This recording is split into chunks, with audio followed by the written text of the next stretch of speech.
Is a religious war causing World War III? Is the world heading toward a global religious war? Is World War III going to erupt because of faith? Or is religion simply the most powerful story ever used to mobilize fear? Take a moment and look around. Conflicts are escalating. Headlines scream about holy wars. Politicians speak about civilizational clashes. Social media amplifies every religious tension. It feels like history is repeating itself. But is it?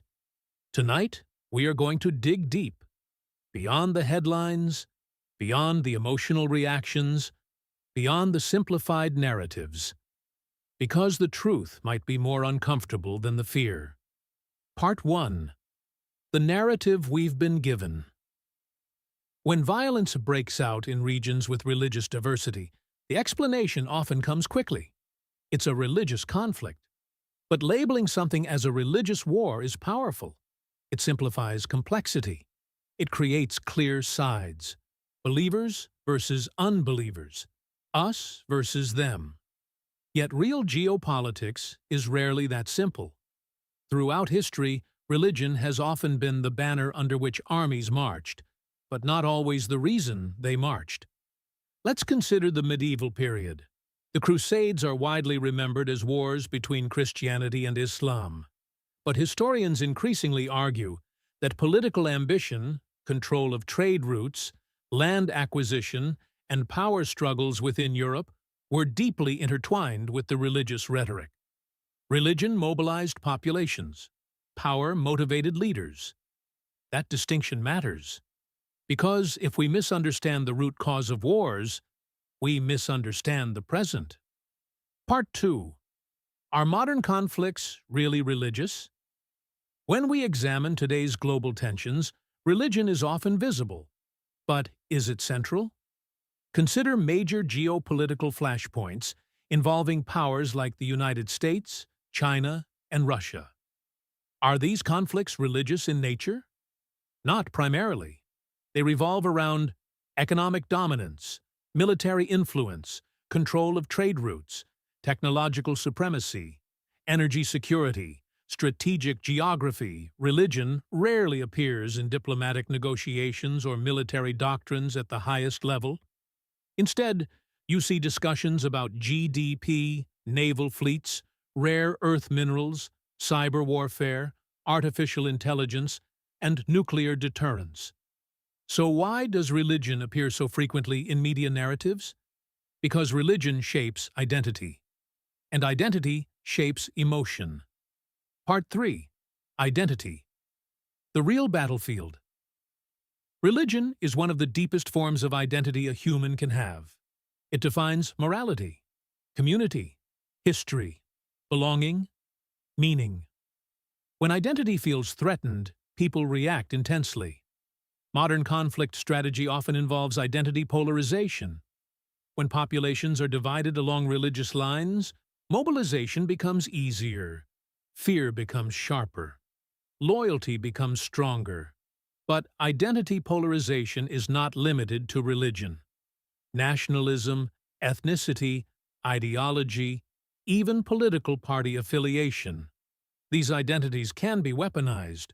Religion is powerful not because it inherently causes violence, but because it binds people emotionally. And emotional unity can be redirected. Part 4. The myth of the clash of civilizations. In the 1990s, political scientist Samuel Huntington proposed the idea that future global conflicts would be defined by cultural and religious divisions rather than ideology. This theory became influential in shaping how many policymakers and commentators interpret global tensions. But here's the critical question. Does labeling conflict as a civilizational clash create the very hostility it predicts? When populations are repeatedly told they are in a religious war, they begin to perceive ordinary political tensions as existential threats, and fear escalates. Self-fulfilling prophecy becomes possible. Part 5. Could World War III be religious? Let's confront the central question directly. Could World War III be caused by religion? To answer that, we must analyze what triggers world wars. World wars require major power involvement, alliance systems, military escalation across regions, strategic resource competition, breakdown of diplomacy. When we examine current tensions, we see flashpoints that could theoretically escalate into large-scale war.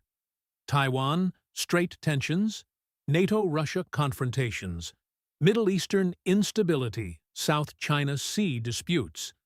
But these tensions revolve around territorial control, economic leverage, strategic positioning, and military deterrence. Religion is rarely the structural driver at the level of global superpowers. However, religion can intensify regional conflicts, and regional conflicts can trigger alliances, and alliances can escalate. So religion might not be the root cause, but it can be part of the chain reaction. Part 6. The role of media amplification. We live in the most interconnected information era in human history. Every act of violence is filmed. Every statement is amplified. Every extremist voice can find an audience. When a conflict has even a religious dimension, it spreads rapidly across global platforms. Algorithms favor outrage. Outrage fuels engagement. Engagement spreads fear. This creates the illusion that religious conflict is everywhere and constant. But perception is not always proportionate to scale. Historically, the world has experienced far deadlier wars for reasons entirely unrelated to religion. National expansion, imperial competition, ideological rivalry. The two world wars of the 20th century were not religious wars. They were driven by nationalism, alliances, economic crises, and territorial ambition. Part 7. Economic pressure, the invisible engine. If we look at potential large-scale global conflict triggers, economic instability is a powerful candidate. Global debt levels are historically high. Supply chains are fragile. Energy transitions are disruptive. Climate change is intensifying resource competition. Water scarcity alone has the potential to destabilize entire regions. Artificial intelligence is transforming warfare. Cyber attacks can cripple infrastructure without firing a bullet. None of these dynamics are inherently religious. They are structural, and structural pressures often determine whether peace holds or breaks. Part 8. Psychological warfare and fear. Modern warfare is no longer just tanks and missiles. It's narrative warfare. If you convince populations that they are in a religious struggle for survival, you create psychological readiness for escalation. Fear lowers skepticism. Fear increases tribal loyalty. Fear simplifies complex realities. The phrase religious war is emotionally explosive, but emotionally explosive phrases are often strategically useful. That does not mean religion is irrelevant. It means it can be instrumentalized. Part 9. What makes World War III more likely? Experts often point to these risk factors: accidental military escalation, cyber miscalculation, nuclear deterrence failure, resource collapse, authoritarian miscalculation, breakdown of global institutions. Notice what's missing from most strategic assessments: direct global religious confrontation between superpowers. Modern nation-states operate primarily on strategic rationality, however flawed, not theological doctrine. Part 10. A hard truth. Here is the uncomfortable truth. If World War III were to happen, it would most likely be about power, not prayer, about influence, not faith, about dominance, not doctrine. Religion might be part of rhetoric. It might inspire certain actors. It might intensify specific regional dynamics. But global war at scale requires structural power conflict. And structural power conflict is driven by economics, technology, military capability, and geopolitical positioning. Part 11. Why the religious war narrative persists. So why do so many people believe we are heading toward a religious world war? Because religious identity feels existential. Cultural differences are visible.